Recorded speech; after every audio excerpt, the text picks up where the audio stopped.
Latest എന്ന് പറഞ്ഞവരെ ഇന്നത്തെ സുവിശേഷത്തിൽ ഈശോ അന്ത്യദിനത്തെ കുറിച്ചാണ് പറയുന്നത്, അല്ലെങ്കിൽ ഈശോയുടെ രണ്ടാമത്തെ വരവിനെ കുറിച്ചാണ് ഈശോ പറയുന്നത്. അവിടെ കൃത്യമായിട്ട് പറയുകയാണ്, ആ ദിവസത്തെ കുറിച്ച് ആർക്കും അറിയില്ല, അല്ലെ, ദൈവം മനുഷ്യപുത്രന് പോലുമോ അറിയില്ല എന്ന് പറയുകയാണ്. എന്ന് പറഞ്ഞാൽ അത് അത്രമാത്രം സീക്രട്ട് ആണ്, ടോപ്പ് സീക്രട്ട് ആണ് എന്നാണ് അതിനർത്ഥം.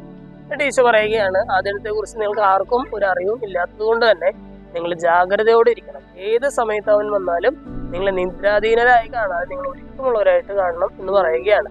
പത്രോസ്ലീഹയും ഏകദേശം ഇതേ ആശയം തന്നെ ഇന്നത്തെ ലേഖനഭാഗത്തിൽ നമ്മളോട് പറയുന്നുണ്ട്. പത്രോസ്ലീഹ പറയുകയാണ്, അവൻ ഏത് സമയവും വരാം, അല്ലെ, ആ സമയത്ത് നിങ്ങൾ ഒരുക്കത്തോടെ ഇരിക്കണം. അവൻ വരുന്നത് വരെ നിങ്ങൾ എന്ത് ചെയ്യണം?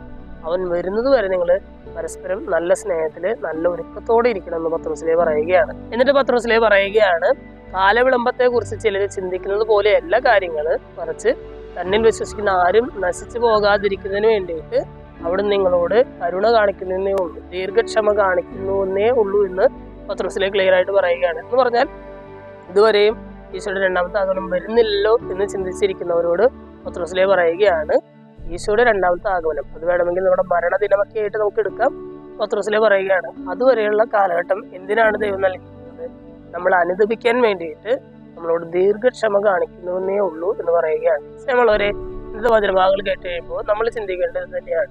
നമ്മളൊരു ഇന്നത്തെ വചനഭാഗങ്ങൾ കേട്ട് കഴിയുമ്പോൾ നമ്മൾ ചിന്തിക്കേണ്ടത് പ്രകാരം തന്നെയാണ്. അതായത് ദൈവം എനിക്ക് ആയുസ് നീട്ടി നൽകുന്നുണ്ട് എന്നുണ്ടെങ്കിൽ അത് എന്തിനു വേണ്ടിയിട്ടാണ്?